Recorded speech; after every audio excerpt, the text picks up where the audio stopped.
நான் ஒரு வீடியோ பார்த்தேன். அதுல 2 பேர் சைக்கிள் ஓட்டிட்டு போனாங்க. ஒருத்தனோட சைக்கிள்ல எல்லா சைக்கிள்ல இருக்கிற மாதிரி வட்ட வடிவத்துல டயர் இருந்துச்சு. ஆனா அடுத்த சைக்கிள்ல சதுர வடிவத்துல டயர் இருந்துச்சு. சதுர டயர் சைக்கிள்காரனால அந்த சைக்கிளை ஓட்டவே முடியல. அவன் எவ்வளவோ முயற்சி பண்ணனான், அவனால முடியல. வட்ட வடிவத்துல டயருள்ள சைக்கிளை ஓட்டுனவன் எந்த முயற்சியும் இல்லாம எளிதா அவன் சைக்கிளை ஓட்டுனான். கொஞ்ச நேரம் கழிச்சு 2 பேரும் நிலப்பரப்ப மாத்துனாங்க. அகலமான படிக்கட்டுக்கு போனாங்க.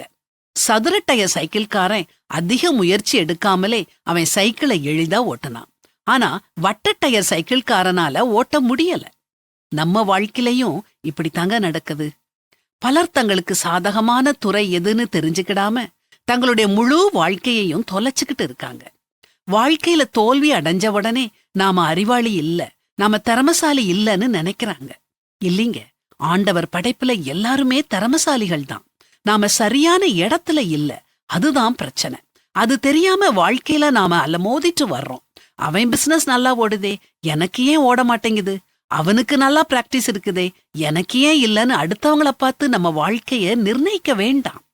தவறான இடத்துல இருந்துகிட்டு ஒரு படி முன்னாடி வச்சா 2 படி பின்னாடி தான் போவோம்.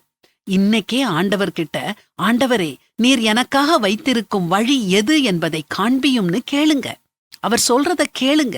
குருடரை அவர்கள் அறியாத வழியிலே நடத்தி, அவர்களுக்கு தெரியாத பாதைகளில் அவர்களை அழைத்து கொண்டு வந்து, அவர்களுக்கு முன்பாக இருளை வெளிச்சமும் கோணலை செவ்வையுமாக்குவேன். இந்த காரியங்களை நான் அவர்களுக்கு செய்து அவர்களை கைவிடாதிருப்பேன் அப்படின்னு ஆண்டவர் சொல்றாரு. ஆண்டவர் மேல நம்பிக்கை வச்சு அவர் காட்டும் பாதையில நம்முடைய சைக்கிள்ல ஈஸியா முன்னேறுவோம்.